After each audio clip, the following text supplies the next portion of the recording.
ਓਂਕਾਰ ਸਤਨਾਮ ਕਰਤਾ ਪੁਰਖ ਨਿਰਭਉ ਨਿਰਵੈਰ ਅਕਾਲ ਮੂਰਤ ਅਜੂਨੀ ਸੈਭੰ ਗੁਰ ਪ੍ਰਸਾਦ। ਧੰਨ ਧੰਨ ਗੁਰੂ ਗ੍ਰੰਥ ਸਾਹਿਬ ਜੀ ਮਹਾਰਾਜ, ਧੰਨ ਗੁਰੂ ਗੋਬਿੰਦ ਸਿੰਘ ਸਾਹਿਬ ਸੱਚੇ ਪਾਤਸ਼ਾਹ। ਭੂਲ ਛਿਮੋ ਹਮਰੀ ਪ੍ਰਵਾਪਨ, ਭੂਲਨਹਾਰ ਕਹਾਂ ਕੋ ਮੋਸੋ। ਕਿਰਪਾ ਕਰੋ ਦੀਨ ਕੇ ਦਾਤੇ, ਮੇਰਾ ਗੁਣ ਅਵਗੁਣ ਨਾ ਵਿਚਾਰੋ। ਸੱਚੇ ਪਾਤਸ਼ਾਹ ਗੁਰੂ ਨਾਨਕ ਸਾਹਿਬ ਜੀ ਹਜ਼ੂਰ, ਨਦਰ ਕਰਨੀ ਪਾਤਸ਼ਾਹ ਜੀ। ਧੰਨ ਧੰਨ ਗੁਰੂ ਗ੍ਰੰਥ ਸਾਹਿਬ ਜੀ ਮਹਾਰਾਜ, ਧੰਨ ਧੰਨ ਗੁਰੂ ਗ੍ਰੰਥ ਸਾਹਿਬ ਜੀ ਮਹਾਰਾਜ, ਧੰਨ ਗੁਰੂ ਗੋਬਿੰਦ ਸਿੰਘ ਸਾਹਿਬ ਸੱਚੇ ਪਾਤਸ਼ਾਹ। ਵਾਹਿਗੁਰੂ ਜੀ ਕਾ ਖਾਲਸਾ, ਵਾਹਿਗੁਰੂ ਜੀ ਕੀ ਫਤਿਹ। ਅਸੀਂ ਇਸ ਇਲਾਹੀ ਬਾਣੀ ਸਿੱਧਗੋਸ਼ ਦੀ ਪਦਿਆਂ ਦੀ ਵਿਚਾਰ ਵਿੱਚ ਉਤਰੇ ਹੋਏ ਹਾਂ। ਕੁਝ ਸਮੇਂ ਤੋਂ ਇਹਨਾਂ ਵਿਚਾਰਾਂ ਦੇ ਦਰਸ਼ਨ ਕਰ ਰਹੇ ਹਾਂ। ਸਿੱਧਗੋਸ਼ ਦੇ ਪਦਾਂ ਦੇ ਦਰਸ਼ਨ ਕਰਦੇ ਇਲਾਹੀ ਗੁਣਾਂ ਦੇ ਦਰਸ਼ਨ ਹੁੰਦੇ ਹਨ। ਅਨੇਕ ਹੀ ਭੇਦ ਨਾਮ ਦੇ, ਗੁਰਮੁਖ ਦੇ, ਸ਼ਬਦ ਅਭਿਆਸ ਦੇ ਪ੍ਰਗਟ ਹੁੰਦੇ ਹਨ। ਹਜ਼ੂਰ ਅਧਿਆਤਮ ਦੇ ਉਹ ਡੂੰਘੇ ਭੇਦ ਖੋਲ੍ਹਦੇ ਹਨ, ਜਿਹੜੇ ਵਾਸਤੇ ਕਿਸੇ ਵੀ ਜਿਗਿਆਸੂ ਨੂੰ ਭਾਲ ਰਹਿੰਦੀ ਹੈ, ਜਿਨ੍ਹਾਂ ਨੂੰ ਸਮਝਣ ਦੀ ਉਡੀਕ ਹਰ ਉਸ ਜਨ ਨੂੰ ਹੈ ਜਿਹੜਾ ਅਧਿਆਤਮ ਦੇ ਮਾਰਗ ਦੇ ਗਿਆਨ ਪ੍ਰਾਪਤ ਕਰਨਾ ਚਾਹੁੰਦਾ ਹੈ। ਵਾਹੋ ਵਾਹੋ ਬਾਣੀ ਨਿਰੰਕਾਰ ਹੈ।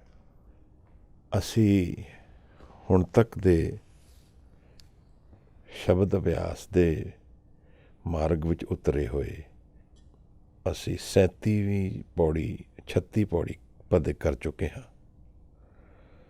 ਔਰ 37ਵੀਂ ਪੌੜੀ ਦੀ ਅੱਜ ਵਿਚਾਰ ਆਰੰਭ ਕਰਨੀ ਹੈ।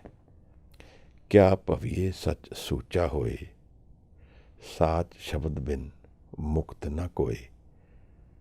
ਇਹ ਰਹਾਉ ਦੀ ਤੁਕ ਹੈ ਸਿੱਧਗੋਸ਼ ਦੀ ਇਸ ਬਾਣੀ ਦੀ।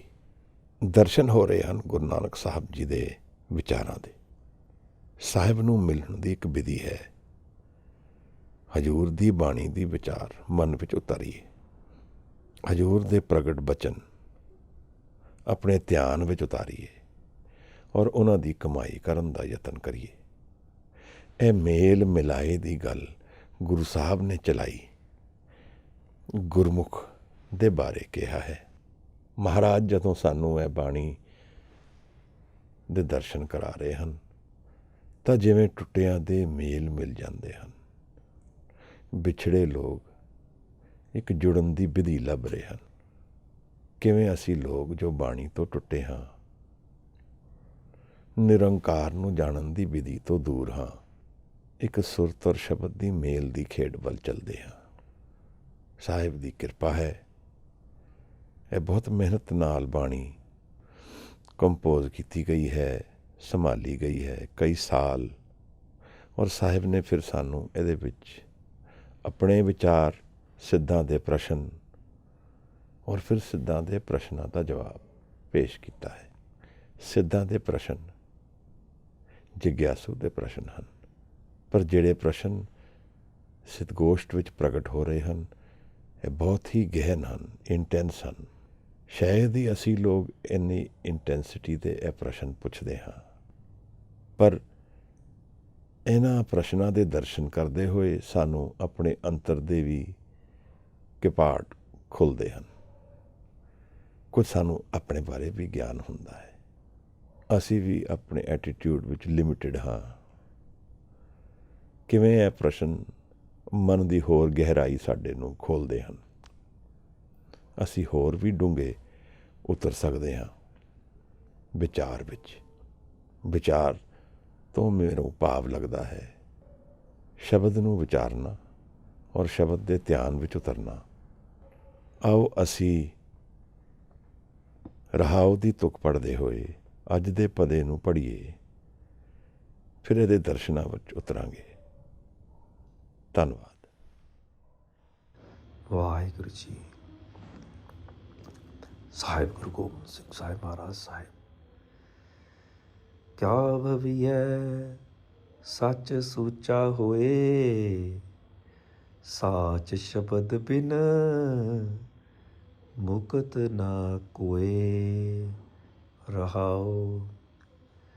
गुरमुख शास्त्र सिमरत बेद, गुरमुख पावै घट घट भेद। गुरमुख वैर विरोध गवावै, गुरमुख सगली गणत मिटावै। गुरमुख राम नाम रंग राता, नानक गुरमुख कसम पछाता। वाहिगुरू। ਵਾਹਿਗੁਰੂ ਜੀ। ਗੁਰਮੁਖ ਕੀ ਹੈ? ਹੁਣ ਕੁਝ ਪਦਾਂ ਤੋਂ ਗੁਰੂ ਸਾਹਿਬ ਨੇ ਸਾਨੂੰ ਗੁਰਮੁਖ ਦੇ ਦਰਸ਼ਨ ਕਰਾ ਰਹੇ ਹਨ।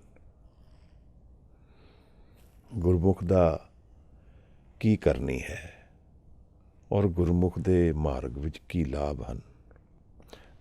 ਜਿਵੇਂ ਕਿ ਕੋਈ ਮਾਰਗ ਬਾਰੇ ਸਾਨੂੰ ਦੱਸ ਰਹੇ ਹਨ ਕਿ ਇੱਧਰ ਜਾ ਕਰ ਇਹਦਾ ਲਾਭ ਇੰਨੇ ਹੋਣਗੇ, ਇਸ ਤਰ੍ਹਾਂ ਦੇ ਅਸੀਂ ਹੋ ਸਕਦੇ ਹਾਂ। ਗੁਰਮੁਖ ਦਰਅਸਲ ਕੀ ਹੈ?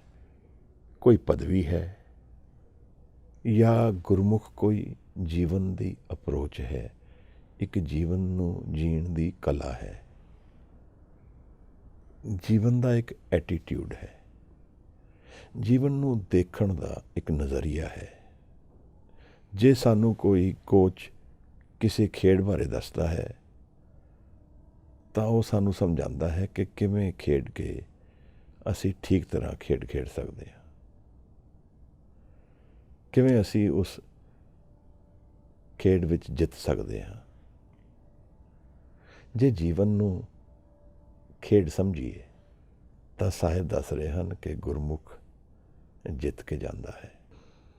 ਔਰ ਜੀਵਨ ਨੂੰ ਅਸੀਂ ਅਗਰ ਗੁਰਮੁਖ ਬਣ ਕੇ ਜੀ ਸਕਾਂਗੇ ਕਦੇ, ਤਾਂ ਅਸੀਂ ਵੀ ਜੀਵਨ ਨੂੰ ਜਾਣ ਪਾਵਾਂਗੇ। ਜੀਵਨ ਨੂੰ ਬਿਨਾਂ ਜਾਣੇ ਜੀਵਨ ਨੂੰ ਜੀ ਲੈਣਾ ਇੱਕ ਅਧੂਰਾਪਨ ਹੈ। ਆਣਾ ਔਰ ਜਾਣਾ ਇਹ ਵੀ ਇੱਕ ਅਧੂਰਾਪਨ ਹੈ। ਗੁਰਮੁਖ ਦੇ ਜਿਹੜੇ ਜੀਵਨ ਦੇ ਐਟੀਟਿਊਡਸ ਹਨ, ਸਾਹਿਬ ਨੇ ਸਾਨੂੰ ਇਸ ਬਾਣੀ ਵਿੱਚ ਬਹੁਤ ਖੁੱਲ੍ਹ ਕੇ ਦੱਸੇ ਹਨ। ਔਰ ਉਹਦੇ ਵਿੱਚ ਕੁਝ ਪਿਛਲੇ ਪਦਾਂ ਵਿੱਚ ਸਾਹਿਬ ਨੇ ਮੈਂਸ਼ਨ ਵੀ ਕੀਤੇ ਹਨ। ਗੁਰਮੁਖ ਪਰਚੇ ਅੰਤਰ ਬਿਦ ਜਾਨੀ, ਗੁਰਮੁਖ ਸਾਚੇ ਕਾ ਪਾਉ ਪਾਵੇ। ਗੁਰਮੁਖ ਬਾਣੀ ਅਗੜ ਕੜਾਵੇ, ਗੁਰਮੁਖ ਨਿਰਮਲ ਹਰ ਗੁਣ ਗਾਵੇ। ਕਿਆ ਬਾਤ ਹੈ। ਗੁਰਮੁਖ ਪਵਿੱਤਰ ਪਰਮ ਪਦ ਪਾਵੇ, ਗੁਰਮੁਖ ਰੋਮ ਰੋਮ ਹਰ ਧਿਆਵੇ। ਇਹ ਕੁਝ ਕੁਆਲਿਟੀਜ਼ ਹਨ, ਕੁਝ ਜੀਵਨ ਦੀ ਅਪਰੋਚ ਹੈ, ਕੁਝ ਜੀਵਨ ਨੂੰ ਜੀਣ ਦੀ ਕਲਾ ਹੈ ਜਿਹੜੀ ਸਾਹਿਬ ਸਾਨੂੰ ਦੱਸ ਰਹੇ ਹਨ। ਗੁਰਮੁਖ ਜਿਵੇਂ ਕਿ ਜੀਵਨ ਨੂੰ ਜਿੱਤਣ ਦਾ ਤਰੀਕਾ ਹੈ। ਗੁਰ ਕੇ ਸ਼ਬਦ ਰਪੇ ਰੰਗ ਲਾਏ, ਇੱਕ ਰੰਗ ਹੈ ਮਨ ਦਾ ਜਿਹੜਾ ਜੀਵਨ ਦੀ ਰੋਜ਼ਮर्रा ਦੀ ਜੀਵਨ ਤੋਂ ਪਰੇ ਹੈ, ਜਿਹਦੇ ਵਿੱਚ ਦੁਨੀਆ ਦਾ ਰੰਗ ਨਹੀਂ ਚੜ੍ਹ ਕੇ ਨਾਮ ਦਾ ਰੰਗ ਜ਼ਿਆਦਾ ਪ੍ਰਗਟ ਹੈ। ਗੁਰਮੁਖ ਧਰਤੀ ਸਾਚੇ ਸਾਜੀ, ਇਹ ਧਰਤੀ ਵੀ ਸਾਚੇ ਨੇ ਸਾਜੀ ਹੈ। ਜਿੱਥੇ ਗੁਰਮੁਖ ਵਿਚਰਦਾ ਹੈ, ਗੁਰਮੁਖ ਭਾਵੇ ਦਰਗ ਹੈ ਮਾਨ, ਇਹੀ ਜਿੱਤ ਕੇ ਜਾਂਦਾ ਹੈ ਜੀਵਨ ਨੂੰ। ਗੁਰਮੁਖ ਜਪੀਏ ਅੰਤਰ ਪਿਆਰ, ਅਸੀਂ ਸਭ ਪ੍ਰੇਮ ਦੇ ਭੁੱਖੇ ਹਾਂ। ਇਹ ਪ੍ਰੇਮ ਦੀ ਡੈਫੀਨੇਸ਼ਨ ਦੇਖੋ ਕੀ ਦੇ ਰਹੇ ਹਨ ਸਾਹਿਬ। ਗੁਰਮੁਖ ਜਪੀਏ ਅੰਤਰ ਪਿਆਰ, ਇੱਕ ਅੰਤਰ ਵਿੱਚ ਪ੍ਰੇਮ ਹੈ ਕਹਿੰਦੇ ਹਨ। ਔਰ ਜਦੋਂ ਉਹਦੇ ਦਰਸ਼ਨ ਕਰਦੇ ਹਾਂ ਤੇ ਸਭ ਨਾਲ ਪ੍ਰੇਮ ਹੋ ਜਾਂਦਾ ਹੈ। ਅਸਲ ਪ੍ਰੇਮ ਹੈ ਜਿਹੜਾ ਕਦੇ ਨਹੀਂ ਜਾਂਦਾ। ਫਿਰ ਗੁਰਮੁਖ ਪਾਈਏ ਸ਼ਬਦ ਅਚਾਰ, ਨਾਨਕ ਹਉਮੈ ਜਾਲ ਸਮਾਏ। ਹੰਕਾਰ ਤੋਂ ਪਰੇ ਜਾਣ ਦੀ ਵਿਧੀ ਦੱਸ ਰਹੇ ਹਨ। ਇੱਕ ਸੁਪਰ ਹਿਊਮਨ ਦੀ ਕਹਾਣੀ ਚੱਲ ਰਹੀ ਹੈ। ਜਿਹੜਾ ਜਨ ਹਉਮੈ ਨੂੰ ਤਿਆਗ ਕੇ ਜੀਵਨ ਦੇ ਉਹਨਾਂ ਦ੍ਰਿਸ਼ਟੀਕੋਣ ਦੇ ਵਿੱਚ ਦਰਸ਼ਨ ਕਰਦਾ ਹੈ ਜਿੱਥੇ ਸਦਾ ਵਿਕਾਸ ਹੈ, ਜਿੱਥੇ ਹਾਰ ਨਹੀਂ, ਜਿੱਤ ਜੀਵਨ ਦਾ ਪਹਿਲੂ ਹੈ। ਸਾਹਿਬ ਦੇ ਇਹਨਾਂ ਪਦਿਆਂ ਦੇ ਦਰਸ਼ਨ ਕਰਦੇ ਹੋਏ ਸਾਨੂੰ ਜੀਵਨ ਦਾ ਇੱਕ ਐਟੀਟਿਊਡ ਸਮਝ ਆ ਰਿਹਾ ਹੈ। ਇਹ ਸਮਝ ਆ ਰਿਹਾ ਹੈ ਕਿ ਜੀਵਨ ਨੂੰ ਕਿਵੇਂ ਜੀਣਾ ਹੈ, ਔਰ ਜਿਹੜਾ ਜੀਂਦਾ ਹੈ ਉਹ ਜੀਵਨ ਬਾਰੇ ਕੀ ਜਾਣ ਸਕਦਾ ਹੈ। ਗੁਰਮੁਖ ਰਤਨ ਲਹੇ ਲਿਵ ਲਾਏ। ਅਸੀਂ ਵੀ ਆਪਣੇ ਧਿਆਨ ਨੂੰ ਕਿੱਥੇ ਜੋੜਿਆ ਹੈ, ਪਰ ਗੁਰਮੁਖ ਕਿਹੜੇ ਰਤਨ ਦੇ ਨਾਲ ਆਪਣੇ ਮਨ ਨੂੰ ਜੋੜਦਾ ਹੈ ਕਿ ਗੁਰਮੁਖ ਪਰਖੇ ਰਤਨ ਸਬਾਏ। ਗੁਰਮੁਖ ਸਾਚੀ ਕਾਰ ਕਮਾਏ, ਕਿ ਉਹਦੀ ਕਾਰ ਸੱਚੀ ਹੋ ਜਾਂਦੀ ਹੈ, ਉਹਦੀ ਕਮਾਈ ਸੱਚੀ ਹੋ ਜਾਂਦੀ ਹੈ। ਇਹ ਸਾਰਿਆਂ ਕੋਲ ਨਹੀਂ ਹੈ। ਇਹ ਸਭ ਦਰਸ਼ਨ ਸਾਰਿਆਂ ਕੋਲ ਨਹੀਂ ਹਨ ਜਿਹੜੇ ਸਾਹਿਬ ਗੁਰਮੁਖ ਦੀ ਗੱਲ ਕਰਦੇ ਹਨ। ਗੁਰਮੁਖ ਦੇ ਇਹ ਦਰਸ਼ਨ ਸੱਚ ਦੇ ਦਰਸ਼ਨ ਹਨ। ਅਸੀਂ ਸਾਰੇ ਸੱਚ ਨਹੀਂ ਕਮਾਉਂਦੇ, ਔਰ ਅਸੀਂ ਅਗਰ ਕਮਾਉਂਦੇ ਵੀ ਹਾਂ ਤਾਂ ਸ਼ਾਇਦ ਸਾਡਾ ਜੀਵਨ ਔਸਲੇਟ ਕਰਦਾ ਹੈ ਗੁਰਮੁਖ ਔਰ ਮਨਮੁਖ ਦੇ ਵਿੱਚ। ਕਦੇ ਅਸੀਂ ਆਪਣੇ ਆਪ ਨੂੰ ਜੀਵਨ ਵੱਲ ਵੇਚ ਦਿੰਦੇ ਹਾਂ, ਔਰ ਥੋੜ੍ਹਾ ਬਹੁਤ ਯਤਨ ਕਰਕੇ ਕਦੇ ਨਾਮ ਵਿੱਚ ਵੀ ਸ਼ਾਇਦ ਡੁੱਬਦੇ ਹੋਵਾਂਗੇ। ਸਾਹਿਬ ਨੇ ਜਿਸ ਲੈਵਲ ਦੀ ਗੱਲ ਸਾਡੇ ਨਾਲ ਸ਼ੇਅਰ ਕੀਤੀ ਹੈ, ਇਹਦੇ ਵਿੱਚ ਤਪਦੇ ਦਰਸ਼ਨ ਹਨ, ਅਗੜ ਕੜਾਏ। ਜਿਹੜਾ ਮਨ ਕੜਿਆ ਨਹੀਂ ਹੈ ਉਸ ਨੂੰ ਕੜਿਆ ਜਾ ਰਿਹਾ ਹੈ। ਔਰ ਇਹ ਕਿਸ ਵਸਤੂ ਨਾਲ ਕੜਨਾ ਹੈ ਸਾਹਿਬ ਇਹ ਵੀ ਦੱਸਦੇ ਹਨ। ਸ਼ਬਦ, ਸਾਚ ਸ਼ਬਦ ਬਿਨ ਮੁਕਤ ਨਾ ਕੋਈ। ਅਗਰ ਗੁਰਮੁਖ ਇੱਕ ਜੀਵਨ ਦਾ ਐਟੀਟਿਊਡ ਹੈ ਤਾਂ ਸ਼ਬਦ ਉਸ ਨੂੰ ਬਣਾ ਰਿਹਾ ਹੈ। ਸ਼ਬਦ ਉਸ ਐਟੀਟਿਊਡ ਨੂੰ, ਉਸ ਅਪਰੋਚ ਦਾ ਆਧਾਰ ਹੈ, ਫਾਊਂਡੇਸ਼ਨ ਹੈ। ਔਰ ਨਾਮ ਸ਼ਬਦ ਦੇ ਵਿੱਚ ਰੰਗੇ ਹੋ ਕੇ ਮਨ ਨੂੰ ਜੋੜ ਲੈਣਾ ਨਿਰੰਕਾਰ ਨਾਲ ਨਾਮ ਦੇ ਦਰਸ਼ਨ ਹਨ। ਜਿਵੇਂ ਇਹਨਾਂ ਤਿੰਨਾਂ ਦੇ ਵਿੱਚ ਜੀਵਨ ਦੀ ਇੱਕ ਐਸੀ ਜਿੱਤ ਹੈ ਜਿਹੜੀ ਵਿਕਾਸ ਵੱਲ ਸਾਨੂੰ ਲੈ ਜਾਂਦੀ ਹੈ। ਜੀਵਨ ਦੀ ਇੱਕ ਐਸੀ ਜਿੱਤ ਹੈ ਜਿੱਥੇ ਪਦਾਰਥ ਸਾਡੇ ਤੇ ਹਾਵੀ ਨਹੀਂ ਹੁੰਦਾ। ਜੀਵਨ ਦੀ ਇੱਕ ਐਸੀ ਜਿੱਤ ਹੈ ਜਿਹਦੇ ਵਿੱਚ ਸਰਬ ਰੋਗ ਮਿਟ ਜਾਂਦੇ ਹਨ। ਜੀਵਨ ਦੀ ਇੱਕ ਐਸੀ ਜਿੱਤ ਹੈ ਜਿੱਥੇ ਦੁੱਖ ਨਹੀਂ ਰਹਿੰਦਾ। ਨਾਮ, ਸ਼ਬਦ ਗੁਰਮੁਖ ਦੀ ਕਮਾਈ ਦੀ ਵਿਧੀਆਂ ਹਨ। ਔਰ ਗੁਰਮੁਖ ਜੀਵਨ ਨੂੰ ਜਿਸ ਤਰ੍ਹਾਂ ਦੇਖਦਾ ਹੈ, ਜਿਸ ਤਰ੍ਹਾਂ ਜੀਂਦਾ ਹੈ, ਸ਼ਬਦ ਔਰ ਨਾਮ ਉਸ ਜੀਵਨ ਦਾ ਆਧਾਰ ਹਨ, ਫਾਊਂਡੇਸ਼ਨ ਹਨ। ਅੱਜ ਕੱਲ੍ਹ ਕੋਰਸਿਸ ਹੋ ਗਏ ਹਨ, ਯੋਗ ਦੇ ਕੋਰਸਿਸ ਹਨ, ਅਧਿਆਤਮ ਦੇ ਵੀ ਕੋਰਸ ਲੋਕ ਵੇਚਦੇ ਹਨ। ਮੁੱਲ ਦੇ ਕੇ ਸਾਨੂੰ ਸਿਖਾਉਣਾ ਚਾਹੁੰਦੇ ਹਨ। ਸੈਲਫ ਰਿਅਲਾਈਜ਼ੇਸ਼ਨ, ਸੈਲਫ ਐਕਚੁਅਲਾਈਜ਼ੇਸ਼ਨ, ਇਹੋ ਜਿਹੇ ਨਾਮ ਹੁਣ ਪ੍ਰਗਟ ਹੋ ਗਏ ਹਨ। ਗੁਰੂ ਸਾਹਿਬ ਜਿਸ ਜੀਵਨ ਦੇ ਵੱਲ ਸਾਨੂੰ ਪ੍ਰੇਰਿਤ ਕਰ ਰਹੇ ਹਨ, ਉਹ ਗੁਰਮੁਖ ਜੀਵਨ ਸ਼ਬਦ ਦੇ ਵਿੱਚ ਲੀਨ ਹੋ ਕੇ ਮਨ ਨੂੰ ਬਦਲਣ ਦੇ ਵਿੱਚ, ਮਨ ਨੂੰ ਸਦਾ ਲਈ ਇੱਕ ਨਵੇਂ ਦਰਸ਼ਨ ਦੇ ਵਿੱਚ ਡੁਬਾਉਣ ਵਾਸਤੇ ਤਿਆਰ ਕਰ ਰਹੇ ਹਨ ਸਾਨੂੰ। ਮੈਂ ਆਪਣੇ ਮਨ ਨੂੰ ਆਪਣਾ ਕਹਿ ਕੇ ਇਹ ਕਹਿ ਸਕਦਾ ਹਾਂ ਕਿ ਇਹ ਮੇਰਾ ਹੈ, ਜੋ ਮੈਂ ਚਾਹਾਂਗਾ ਮੈਂ ਕਰ ਸਕਦਾ ਹਾਂ। ਜਦ ਤੱਕ ਮੇਰੇ ਕੋਲ ਜੀਵਨ ਹੈ ਤਦ ਤੱਕ ਆਜ਼ਾਦੀ ਹੈ, ਇੱਕ ਮੌਕਾ ਹੈ, ਇੱਕ ਅਵਸਰ ਹੈ।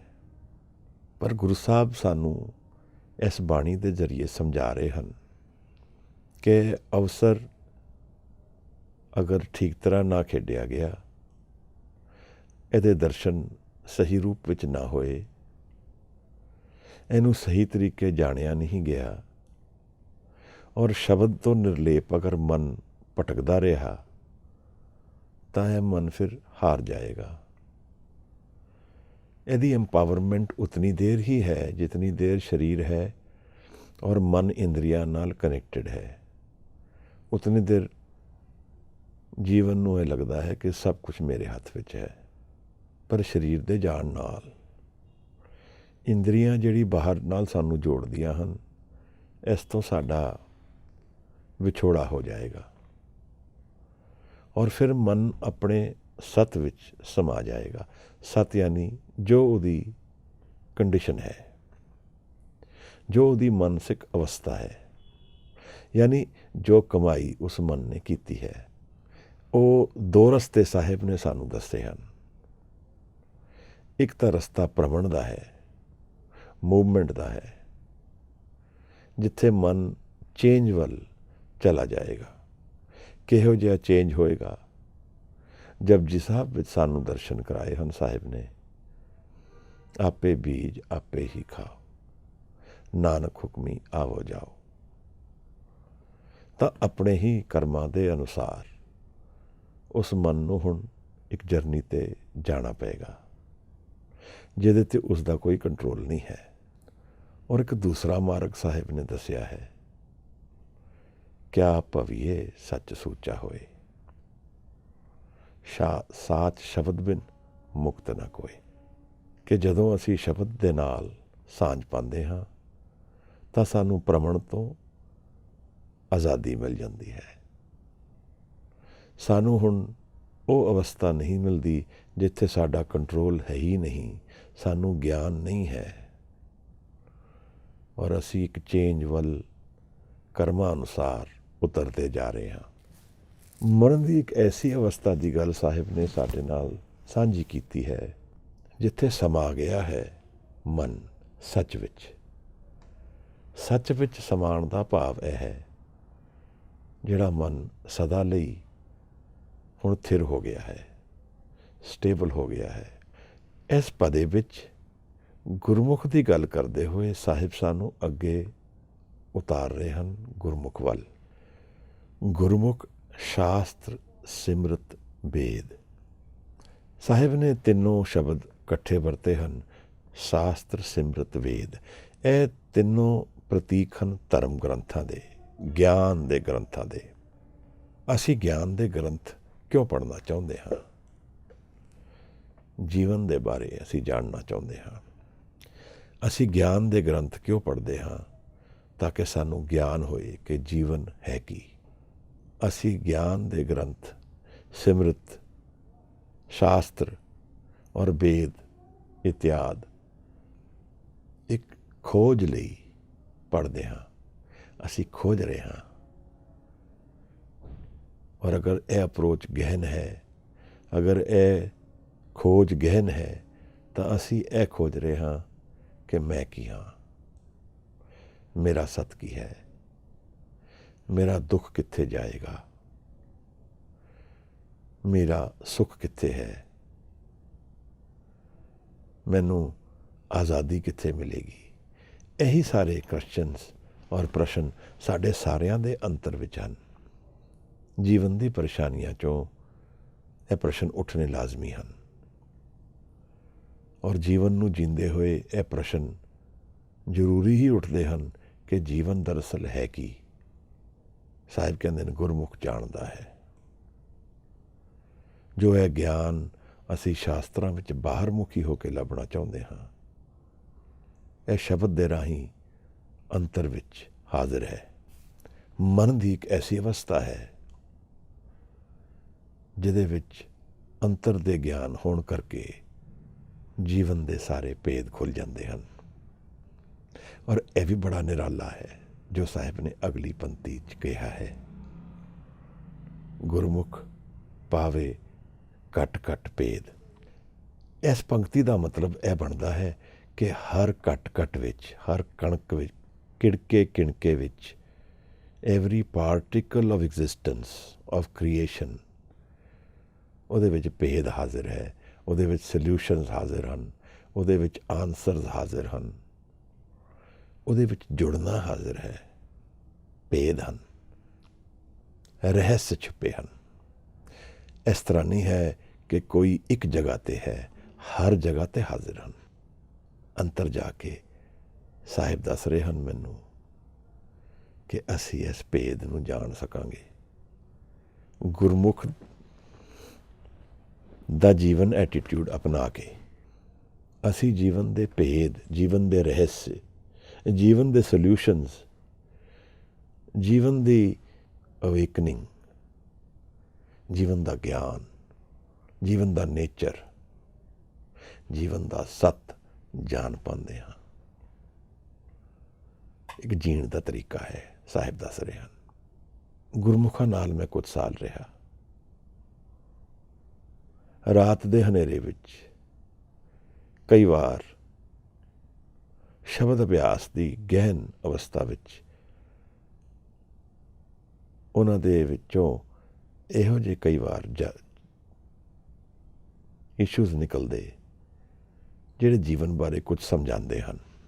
ਇੱਕ ਦਿਨ ਉਹ ਇੱਕ ਪੇੜ ਦੇ ਨਾਲ ਜਾ ਕੇ ਖੜੇ ਹੋ ਗਏ। ਪੋਹ ਦਾ ਮਹੀਨਾ ਸੀ ਔਰ ਨੇੜੇ ਜਾਣ 'ਤੇ ਉਹਨਾਂ ਨੇ ਮਨਾ ਕੀਤਾ ਕਿ ਨਹੀਂ ਆਉਣਾ।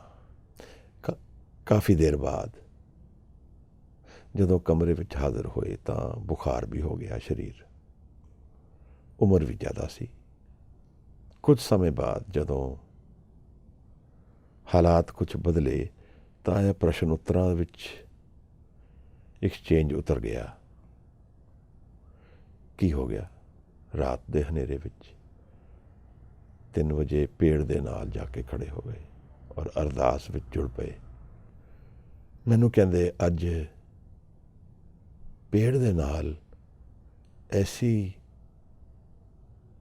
ਐਨਰਜੀ ਇਕਮਿਕ ਹੋ ਗਈ ਕਿ ਮੈਨੂੰ 10ਵੇਂ ਪਾਤਸ਼ਾਹ ਦੇ ਦਰਸ਼ਨ ਉਸ ਪੇੜ ਵਿੱਚ ਹੋਣ ਲੱਗੇ। ਹਜ਼ੂਰ ਦਾ ਨਾਮ ਲੈਣਾ ਬੜਾ ਮੁਸ਼ਕਿਲ ਹੈ। ਇੱਕ ਇਹੋ ਜਿਹੇ ਜਨ ਦਾ ਨਾਮ ਲਿਆ ਨਹੀਂ ਜਾਂਦਾ। ਇੱਕ ਦਰਦ ਉੱਠਦਾ ਹੈ ਬੜਾ ਵਿਛੋੜੇ ਦਾ। ਇੱਕ ਇਹੋ ਜਿਹੇ ਜਨ ਤੋਂ ਜਿਹਦੀ ਗੱਲ ਹੀ ਕਰਨੀ ਬੜੀ ਮੁਸ਼ਕਿਲ ਹੈ। ਕੇਵਲ ਹੰਝੂਆਂ ਦੇ ਨਾਲ ਇੱਕ ਪ੍ਰੇਮ ਦਾ ਇਜ਼ਹਾਰ ਹੋ ਸਕਦਾ ਹੈ। ਮੈਂ ਸੰਕੋਚ ਕਰਦਾ ਹਾਂ ਤਾਂ ਕਰਕੇ ਕਿਉਂਕਿ ਇਹ ਗੱਲ ਸਮਝਣੀ ਔਰ ਸਮਝਾਣੀ ਬੜੀ ਔਖੀ ਹੈ। ਉਹਨਾਂ ਨੇ ਕਹਿ ਤਾਂ ਦਿੱਤਾ, ਮੈਂ ਸੁਣ ਵੀ ਲਿਆ, ਪਰ ਐਕਸਪੀਰੀਅੰਸ ਆਪਣੇ ਆਪ ਵਿੱਚ ਸਿਖਰ ਦਾ ਐਕਸਪੀਰੀਅੰਸ ਹੈ। ਜਦੋਂ ਅਸੀਂ ਕਹਿੰਦੇ ਹਾਂ ਗੁਰੂ ਹਰ ਕਣ ਕਣ ਵਿੱਚ ਹਾਜ਼ਰ ਹੈ, ਔਰ ਆਪ ਨੇ ਸੁਣਿਆ ਵੀ ਹੋਏਗਾ, ਮੈਂ ਇਸ ਗੱਲ ਨੂੰ ਕਈ ਵਾਰ ਕਹਿੰਦਾ ਹਾਂ ਕਿਉਂਕਿ ਮੈਨੂੰ ਇਹੋ ਜਿਹਾ ਐਕਸਪੀਰੀਅੰਸ ਦੱਸਿਆ ਗਿਆ ਹੈ। ਮਨ ਦੀ ਸਥਿਰਤਾ ਨਾਲ ਗੁਰੂ ਦੀ ਹਜ਼ੂਰੀ ਹਰ ਜਗ੍ਹਾ ਦਿਖ ਸਕਦੀ ਹੈ, ਇਹ ਸਮਝ ਆ ਰਿਹਾ ਹੈ। ਇਸ ਗੱਲ ਨੂੰ ਸ਼ੇਅਰ ਕਰਨਾ ਬੜਾ ਔਖਾ ਹੈ। ਇਹ ਤਾਂ ਹੰਝੂ ਸਿਰਫ ਮਨ ਨੂੰ ਨਿਰਮਲ ਕਰ ਦਿੰਦੇ ਹਨ, ਹਲਕਾ ਕਰ ਦਿੰਦੇ ਹਨ, ਦੁਨੀਆ ਤੋਂ ਤੋੜ ਦਿੰਦੇ ਹਨ। ਤਾਂ ਕਈ ਵਾਰ ਮੈਨੂੰ ਇਹ ਵੀ ਕਹਿੰਦੇ ਸਨ ਕਿ ਤੂੰ ਸਾਹਿਬ ਦੀ ਗੱਲ ਰਾਤ ਨੂੰ ਨਾ ਚਲਾਇਆ ਕਰ। ਫਿਰ ਸਾਰੀ ਰਾਤ ਅਥਰੂ ਹੀ ਚੱਲਦੇ ਹਨ। ਕਿਵੇਂ ਇਹ ਗੱਲ ਜਰੀ ਨਹੀਂ ਜਾਂਦੀ? ਦਰਅਸਲ ਜਰਨ ਤੋਂ ਪਰੇ ਹੈ। ਇਹ ਕੋਈ ਦੋਸ਼ ਹਨ ਜੋ ਹਜ਼ੂਰ ਤੋਂ ਟੁੱਟੇ ਹਾਂ, ਕੋਈ ਦੋਸ਼ ਹਨ ਕਿ ਇਸ ਸਰੀਰ ਵਿੱਚ ਆਉਣਾ ਪੈ ਰਿਹਾ ਹੈ। ਦਰਅਸਲ ਜਿਨ੍ਹਾਂ ਨੇ ਕਮਾ ਲਿਆ ਉਹ ਤਾਂ ਵਿਛੜੇ ਹੀ ਨਹੀਂ ਉਹਨਾਂ ਤੋਂ। ਕੌਣ ਵਿਛੜੇਗਾ ਇਹੋ ਜਿਹੇ ਜਨ ਤੋਂ? ਇਤਨਾ ਜੋ ਗੱਲ ਬਿਆਨ ਤੋਂ ਪਰੇ ਹੈ, ਜੋ ਗੱਲ ਕਹੀ ਨਹੀਂ ਜਾ ਸਕਦੀ। ਇਹੋ ਜਿਹੇ ਦਰਸ਼ਨ ਹਨ। ਕੇਵਲ ਨਤਮਸਤਕ ਹੋ ਕੇ ਇੱਕ ਅਰਦਾਸ ਕੀਤੀ ਜਾ ਸਕਦੀ ਹੈ। ਸਾਹਿਬ ਦੇ ਇਸ ਪੰਕਤੀ ਵਿੱਚ ਮੈਨੂੰ ਉਸ ਘੜੀ ਦੀ ਯਾਦ ਆ ਗਈ। ਗੁਰਮੁਖ ਪਾਵੇ ਘਟ ਘਟ ਭੇਦ। ਹਰ ਕਣਕੇ ਵਿੱਚ ਜਿਹੜਾ ਭੇਦ ਛਿਪਿਆ ਹੈ ਜੀਵਨ ਦਾ, ਉਸ ਨੂੰ ਗੁਰਮੁਖ ਜਾਣ ਲੈਂਦਾ ਹੈ। ਔਰ ਧੰਨ ਉਹ ਲੋਕ ਹਨ ਜਿਨ੍ਹਾਂ ਕੋਲ ਉਹ ਦਰਸ਼ਨ ਹਨ, ਜਿਨ੍ਹਾਂ ਦੇ ਮਨ ਇੰਨੇ ਨਿਰਮਲ ਔਰ ਥਿਰ ਹੋ ਗਏ ਹਨ, ਜਿਨ੍ਹਾਂ ਨੇ ਸ਼ਬਦ ਦੀ ਸਾਂਝ ਕੀਤੀ ਹੈ ਔਰ ਜੀਵਨ ਦਾ ਇਹ ਸਿਖਰ ਜਾਣ ਲਿਆ ਹੈ। ਧੰਨ ਹਨ ਉਹ ਲੋਕ। ਗੁਰਮੁਖ ਇੱਕ ਬਹੁਤ ਉੱਤਮ ਸ਼ਬਦ ਹੈ। ਸਾਹਿਬ ਦੀ ਇਸ ਬਾਣੀ 'ਚੋਂ ਦਰਸ਼ਨ ਨਿਕਲਦੇ ਹਨ। ਰੀਠਾ ਸਾਹਿਬ ਦੇ ਵਿੱਚ ਇਸ ਬਾਣੀ ਦੀ ਵਿਚਾਰ ਹੋਈ ਹੈ ਔਰ ਉੱਥੇ ਵਸਦੇ ਯੋਗੀਆਂ ਨੇ ਬਹਿਸ ਵੀ ਕੀਤੀ ਹੈ ਸਾਹਿਬ ਨਾਲ। ਉਸ ਦਿਨ ਮੈਂ ਰੀਠਾ ਸਾਹਿਬ ਦੇ ਕਿਸੇ ਗੁਰਮੁਖਾਂ ਦੇ ਵੀਡੀਓ ਦੇ ਦਰਸ਼ਨ ਕਰ ਰਿਹਾ ਸੀ। ਬੜਾ ਜੀ ਅਚਰਜ ਨਾਲ ਭਰਿਆ। ਦੱਸਦੇ ਸਨ ਕਿ ਰੀਠੇ ਜ਼ਹਿਰ ਵਰਗੇ ਕੌੜੇ ਹੁੰਦੇ ਹਨ, ਦਰਅਸਲ ਜ਼ਹਿਰੀਲੇ ਹੁੰਦੇ ਹਨ। ਉੱਥੇ ਹੁਣ ਪੇੜ ਨਹੀਂ ਹੈ ਜਿਹਦੇ ਵਿੱਚ ਰੀਠੇ ਲੱਗਦੇ ਹਨ, ਪਰ ਉਸ ਪੇੜ ਦੇ ਬੀਜ ਹਨ ਜਿਹਦੇ 'ਚ ਮਿੱਠੇ ਰੀਠੇ ਹਾਜ਼ਰ ਹਨ। ਉਹ ਵਰਤਾਏ ਜਾਂਦੇ ਹਨ। ਉੱਥੇ ਗੁਰੂ ਸਾਹਿਬ ਦੀ ਹਜ਼ੂਰੀ ਵਿੱਚ ਜ਼ਹਿਰ ਵੀ ਅੰਮ੍ਰਿਤ ਹੋ ਗਿਆ ਹੈ। ਇਵੇਂ ਸਾਡੇ ਜੀਵਨ ਦਾ ਜ਼ਹਿਰ ਇਹ ਵੀ ਅੰਮ੍ਰਿਤ ਬਣ ਸਕਦਾ ਹੈ ਜੇ ਅਸੀਂ ਗੁਰੂ ਨਾਨਕ ਸਾਹਿਬ ਦੇ ਇਸ ਦਰਸ਼ਨ ਨੂੰ ਜੀਵਨ ਵਿੱਚ ਉਤਾਰੀਏ। ਪੇੜ ਦੇ ਨਾਲ ਕਿਤਨੀ ਸਾਂਝ ਹੈ ਗੁਰਮੁਖ ਜੀਵਨ ਦੀ। ਬੇੜੀ ਦੇ ਪੇੜ ਦਰਬਾਰ ਸਾਹਿਬ ਵਿੱਚ ਕਿਤਨੇ ਸਾਲਾਂ ਤੋਂ ਹਾਜ਼ਰ ਹਨ। ਕਿਤਨੇ ਹੀ ਪੇੜਾਂ ਦੀ ਕਥਾ ਹੈ ਜਿੱਥੇ ਸਾਹਿਬ ਨੇ ਆਪਣੇ ਘੋੜੇ ਬੰਨੇ ਹਨ ਜਾਂ ਸਾਹਿਬ ਉਹਦੇ ਥੱਲੇ ਬੈਠੇ ਹਨ। ਇਵੇਂ ਰੀਠਾ ਸਾਹਿਬ ਵੀ ਰੀਠਿਆਂ ਦਾ ਇੱਕ ਪੇੜ ਦੇ ਦਰਸ਼ਨ ਹਨ। ਧੰਨ ਉਹ ਪੇੜ ਹਨ ਜਿੱਥੇ ਸਾਹਿਬ ਬੈਠੇ। ਨਾਮ ਅਭਿਆਸੀ, ਨਿਰਮਲ ਅਵਸਥਾ ਵਿੱਚ ਨਾਮ, ਬ੍ਰਹਮ ਗਿਆਨੀ ਜਿੱਥੇ ਬੈਠਦਾ ਹੈ ਉੱਥੇ ਮਨ ਦੀ ਅਵਸਥਾ ਸਾਰਿਆਂ ਦੀ ਬਦਲ ਦਿੰਦਾ ਹੈ। ਐਵੇਂ ਰੀਠਿਆਂ ਦੀ ਵੀ ਅਵਸਥਾ ਬਦਲ ਦਿੱਤੀ ਹੈ। ਕਥਾ ਕਹਿੰਦੀ ਹੈ ਕਿ ਯੋਗੀ ਨਾਰਾਜ਼ ਹੋਏ ਪਰ ਉੱਥੋਂ ਦੂਰ ਜਾ ਕੇ ਫਿਰ ਕਿੱਥੇ ਸਮਾ ਗਏ। ਗੁਰੂ ਦੀ ਕਿਰਪਾ ਹੋ ਗਈ। ਗੁਰੂ ਨਾਨਕ ਸਾਹਿਬ ਮਰਦਾਨਾ ਦੇ ਨਾਲ ਕਿਤਨੀ ਦੂਰ ਨਿਕਲ ਗਏ ਹਨ। ਉੱਤਰਾਖੰਡ ਦੀ ਘਾਟੀਆਂ ਵਿੱਚ ਰੀਠਾ ਸਾਹਿਬ ਜਗ੍ਹਾ ਹੈ। ਨਾਨਕ ਮਤੇ ਤੋਂ ਗੱਡੀ ਦੇ ਉੱਤੇ 5 ਘੰਟੇ ਲੱਗ ਜਾਂਦੇ ਹਨ। ਪਰ ਇਸ ਬਾਣੀ ਦੀ ਵਿਚਾਰ ਇਸ ਸਥਾਨ ਨਾਲ ਜਦੋਂ ਮੈਂ ਕਨੈਕਟ ਕੀਤੀ ਤਾਂ ਇੱਕ ਬਹੁਤ ਪਿਆਰ ਉਤਰਿਆ। ਇੱਕ ਦਰਸ਼ਨ ਜੀਵਨ ਵਿੱਚ, ਮਨ ਵਿੱਚ ਗੁਰੂ ਨਾਨਕ ਸਾਹਿਬ ਦੇ ਪ੍ਰਗਟ ਹੋਏ। ਰੀਠਿਆਂ ਦੀ ਗੱਲ ਚੱਲੀ। ਗੁਰਮੁਖ ਪਾਵੇ ਘਟ ਘਟ ਭੇਦ। ਇਹ ਜੀਵਨ ਦੇ ਸਾਰੇ ਭੇਦ ਜਾਣ ਲੈਂਦਾ ਹੈ। ਹਰ ਕਿਣਕੇ ਵਿੱਚ ਕੀ ਸਮਾਇਆ ਹੈ ਜੀਵਨ ਦੇ। ਹਰ ਇੱਕ ਪਾਰਟੀਕਲ ਵਿੱਚ ਕ੍ਰੀਏਸ਼ਨ ਦੀ ਦਰਅਸਲ ਹੈ ਕੀ। ਨਾਮ ਬਿਨਾ ਨਾਹੀ ਕੋ ਥਾਂ। ਜੀਵਨ ਨੂੰ ਹੁਣ ਤੱਕ ਸਾਇੰਸ ਨੇ ਐਕਸਪਲੋਰੇਸ਼ਨ ਤੋਂ ਐਕਸਪਲੋਰ ਕੀਤਾ ਹੈ, ਅੱਖਾਂ ਦੇਖੀ ਤੋਂ। ਜੋ ਦਿਖਦਾ ਹੈ ਉਹੀ ਸੱਤ ਹੈ। ਕੁਆਂਟਮ ਫਿਜ਼ਿਕਸ ਦਾ ਇੱਕ ਚੈਪਟਰ ਹੈ ਜਿਹਦੇ ਵਿੱਚ ਛੋਟੇ ਛੋਟੇ ਪਾਰਟੀਕਲਸ ਦੀ ਗੱਲ ਚੱਲਦੀ ਹੈ। ਉੱਥੇ ਜਾ ਕੇ ਸਾਇੰਸ ਕਹਿੰਦੀ ਹੈ ਕਿ ਮੈਟਰ ਰੀਅਲ ਨਹੀਂ ਹੈ, ਮੈਟਰ ਤੋਂ ਜ਼ਿਆਦਾ ਸਪੇਸ ਹੈ।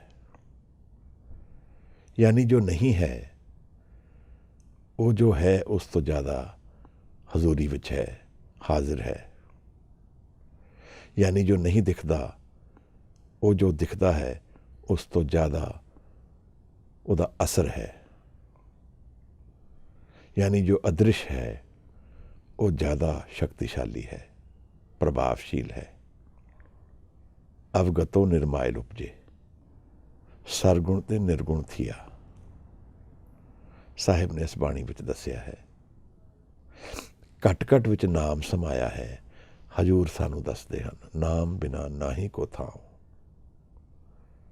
ਜੋ ਨਹੀਂ ਦਿਖਦਾ, ਅਦ੍ਰਿਸ਼ ਹੈ, ਅਵਗਤੋ ਹੈ, ਜਿਹਦੇ ਬਾਰੇ ਕੋਈ ਗੱਲ ਨਹੀਂ ਕੀਤੀ ਜਾ ਸਕਦੀ, ਜਿਹਦੀ ਕੋਈ ਡਿਸਕਸ਼ਨ ਨਹੀਂ ਕੀਤੀ ਜਾ ਸਕਦੀ, ਜਿਹਦਾ ਕੋਈ ਪ੍ਰੂਫ ਨਹੀਂ ਲਿਆ ਜਾ ਸਕਦਾ, ਪਰ ਲਿਆ ਜਾ ਸਕਦਾ ਹੈ। ਮੈਂ ਕਹਿ ਰਿਹਾ ਉਹਦਾ ਐਕਸਪੀਰੀਅੰਸ ਕੀਤਾ ਜਾ ਸਕਦਾ ਹੈ।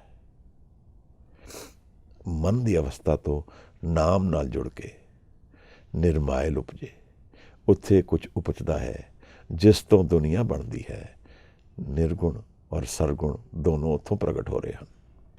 ਘਟ ਘਟ ਵਿੱਚ ਨਾਮ ਹੈ, ਘਟ ਘਟ ਵਿੱਚ ਸ਼ਬਦ ਹੈ, ਹੁਕਮ ਹੈ। ਔਰ ਹਜੂਰ ਸਾਨੂੰ ਦੱਸਦੇ ਹਨ ਕਿ ਆਨੰਦ ਵੀ ਹੈ। ਇਸ ਸ੍ਰਿਸ਼ਟੀ ਦੇ ਹਰ ਕਣਕੇ ਕਣਕੇ ਦੇ ਅੰਤਰ ਵਿੱਚ ਆਨੰਦ ਛਿਪਿਆ ਹੈ।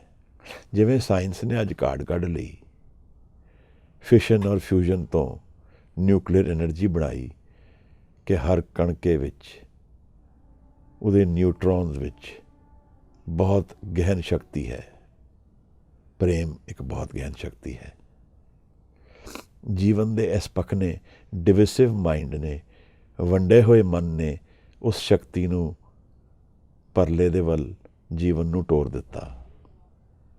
ਪਰ ਜਦੋਂ ਘਟ ਘਟ ਨੂੰ ਅਸੀਂ ਮਨ ਦੇ ਨਾਮ ਦੀ ਅਵਸਥਾ ਨੂੰ ਜਾਣਨਾ ਸ਼ੁਰੂ ਕਰਦੇ ਹਾਂ ਤਾਂ ਅਸੀਂ ਜੀਵਨ ਨੂੰ ਨਿਰਮਾਇਲ ਵੱਲ ਤੋਰ ਦਿੰਦੇ ਹਾਂ, ਨਿਰਮਲਤਾ ਵੱਲ ਤੋਰ ਦਿੰਦੇ ਹਾਂ, ਏਕਾ ਵੱਲ ਤੋਰ ਦਿੰਦੇ ਹਾਂ, ਜਿੱਥੇ ਆਨੰਦ ਦੇ ਦਰਸ਼ਨ ਹਾਜ਼ਰ ਹਨ ਸਦਾ ਲਈ, ਸਭ ਵਾਸਤੇ। ਇਹ ਭੇਦ ਸਾਹਿਬ ਕਹਿੰਦੇ ਹਨ ਗੁਰਮੁਖ ਜਾਣ ਸਕਦਾ ਹੈ। ਗੁਰਮੁਖ ਨੂੰ ਇਹ ਗਿਆਨ ਹੈ ਕਿ ਕਿਵੇਂ ਜੀਵਨ ਔਰ ਜੀਵਨ ਦਾ ਸੱਤ ਔਰ ਉਹਦੇ ਭੇਦ ਖੁੱਲ੍ਹ ਸਕਦੇ ਹਨ। ਇਹ ਆਪਣੇ ਆਪ ਵਿੱਚ ਇੱਕ ਰੈਵਲੇਸ਼ਨ ਹੈ। ਗੁਰਮੁਖ ਭਾਵੇ ਘਟ ਘਟ ਭੇਦ, ਇੱਕ ਰਹੱਸ ਮਨ ਦੇ ਹਾਜ਼ਰ ਔਰ ਹਜ਼ੂਰੀ ਨਾਲ ਖੁੱਲ੍ਹਦਾ ਹੈ, ਜੀਵਨ ਦੇ ਗਿਆਨ ਨਾਲ ਖੁੱਲ੍ਹਦਾ ਹੈ, ਇਹ ਜੀਵਨ ਦੇ ਦਰਸ਼ਨਾਂ ਨਾਲ ਖੁੱਲ੍ਹਦਾ ਹੈ, ਮਨ ਦੀ ਇਕਾਗਰਪਨ ਨਾਲ ਖੁੱਲ੍ਹਦਾ ਹੈ, ਮਨ ਦੇ ਵਿੱਚ ਸ਼ਬਦ ਦੇ ਦਰਸ਼ਨਾਂ ਨਾਲ ਖੁੱਲ੍ਹਦਾ ਹੈ।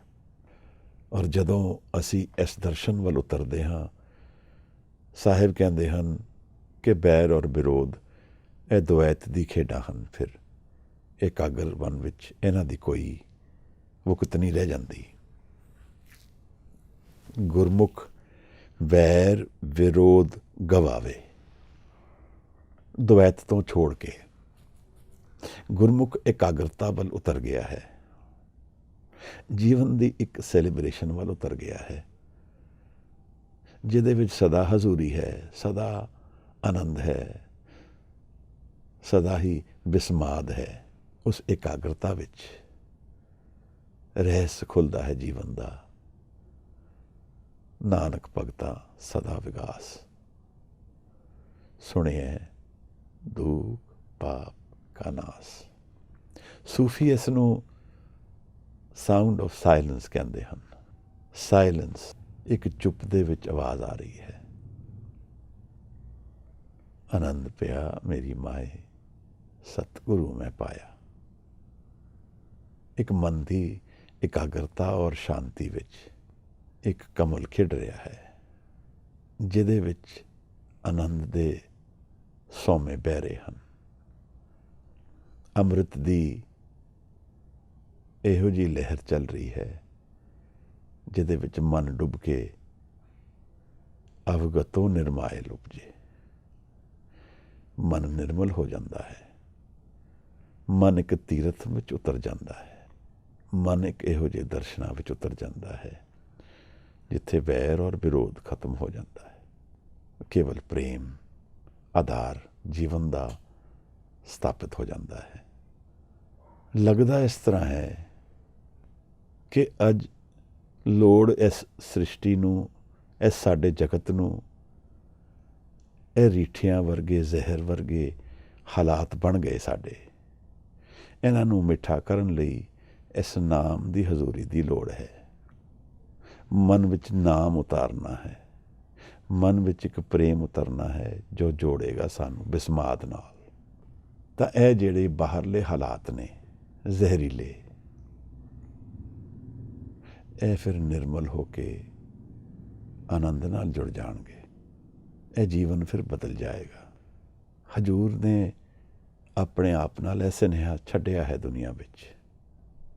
ਇਹੋ ਜਿਹੇ ਲੋਕ, ਇਹੋ ਜਿਹੇ ਗੁਰੂ, ਇਹੋ ਜਿਹੇ ਪੂਰਨ ਬ੍ਰਹਮ ਗਿਆਨੀ, ਇਹੋ ਜਿਹੀ ਮਨ ਦੀ ਅਵਸਥਾ ਰੱਖਣ ਵਾਲੇ ਸਦਾ ਲਈ ਹਾਜ਼ਰ ਹਨ, ਕਿਧਰੇ ਨਹੀਂ ਗਏ ਹਨ।